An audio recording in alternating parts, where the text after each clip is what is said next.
बिस्मिल्लाहिर्रहमानिर्रहीम। Dear student, अस्सलाम वालेकुम। यहाँ पे हमारे पास system of simultaneous linear equation है। इसी सिस्टम ऑफ इक्वेशन को हमने हल करना है। तो इसका ऑगमेंटेड मैट्रिक्स क्या है? A B. यहाँ पे एक्स वाई जेड का कोएफिशिएंट यहाँ पे हम लिखते हैं और इज इक्वल टू 5 हमने यहाँ पे लिखा और ये लाइन खींचा। इसी इक्वेशन को हमने यहाँ पे लिखा है। एक्स वाई जेड का कोएफिशिएंट यही है और इक्वल टू 4 यही है। इसी तरह इसी इक्वेशन के कोएफिशिएंट यहाँ पे हैं। अब इसी ऑगमेंटेड मैट्रिक्स को हमने रो ऑपरेशन की मदद से एकलन फॉर्म में चेंज करना है। एकलन फॉर्म में हमारे पास मेन डायगोनल पे 1 होंगे और मेन डायगोनल के नीचे हम 0 लाएंगे। तो ये ऑलरेडी 1 है, लिहाजा इसी 2 को हमने 0 करना है। तो इसी 2 को 0 करने के लिए हम इसी लाइन को -2 से मल्टीप्लाई करेंगे, फिर यहाँ पे ऐड करेंगे और ये operation, this is the operation which will be used to change this to as 0। तो -2 से मल्टीप्लाई करें, -2 और +2 ये 0 हो गया। इस तरह ये 2 है,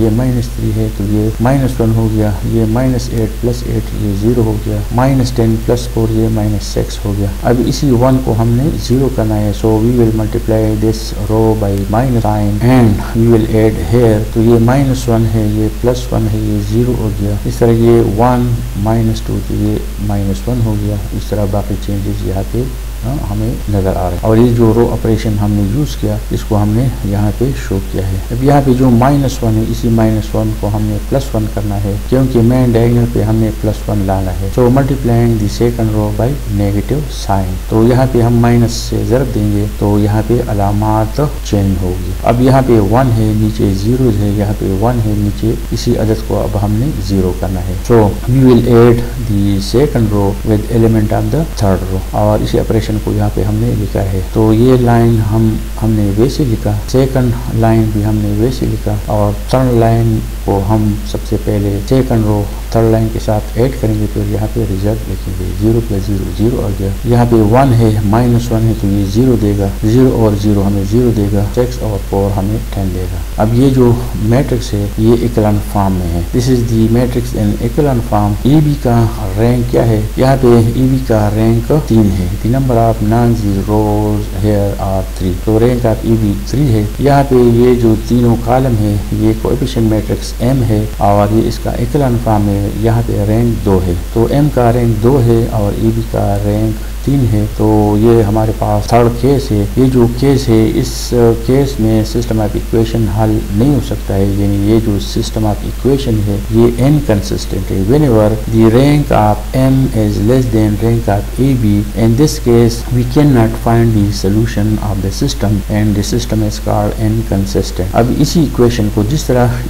इन इक्वेशंस को हम मैट्रिक्स फॉर्म में लिख सकते हैं, इसी तरह इसी मैट्रिक्स फॉर्म को हम इक्वेशन में लिख सकते हैं। तो अब हम लास्ट रो को इक्वेशन की हालत में लिखते हैं। तो from the last row 0x + 0y + 0z = 10। हम हमेशा सिर्फ z वाला टर्म लिखते हैं, 0x लिखने की जरूरत नहीं है, 0y लिखने की जरूरत नहीं, सब हम 0z लिखते हैं। या हम तीनों भी लिख सकते हैं और = 10 है तो यहाँ से 0z का मतलब 0। तो 0 = 10 ये एक फॉल्स इंफॉर्मेशन है। तो ये फॉल्स इंफॉर्मेशन हमें मिला, इसका मतलब ये है कि सिस्टम हम हल नहीं कर सकते हैं। System of equation is inconsistent, that is the system has no solution. और ये जो शर्त है, ये जो केस है, पिछली स्लाइड में मैंने इसको लिखा है कि कोएफिशिएंट मैट्रिक्स का रैंक 2 है और ऑगमेंटेड मैट्रिक्स का रैंक 3 है। तो इस सूरत में the system is inconsistent, that is it has no solution. Augmented matrix जो हमने लिखा था उस पे जो फर्स्ट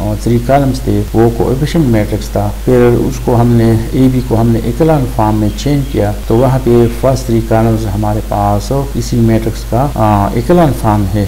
तो इसी इक्विवेलेंट फॉर्म में इसी मैट्रिक्स का रैंक 2 है। This is in the equivalent form, here the number of non-zeros are 2। तो rank of this coefficient is 2। तो यहाँ पे जो हमने 2 लिखा है ये कोएफिशिएंट मैट्रिक्स का रैंक है। यहाँ पे कंसिस्टेंट और इनकंसिस्टेंट। कंसिस्टेंट का मतलब है the system will have solution, inconsistent का मतलब है the system will have no solution. Thank you.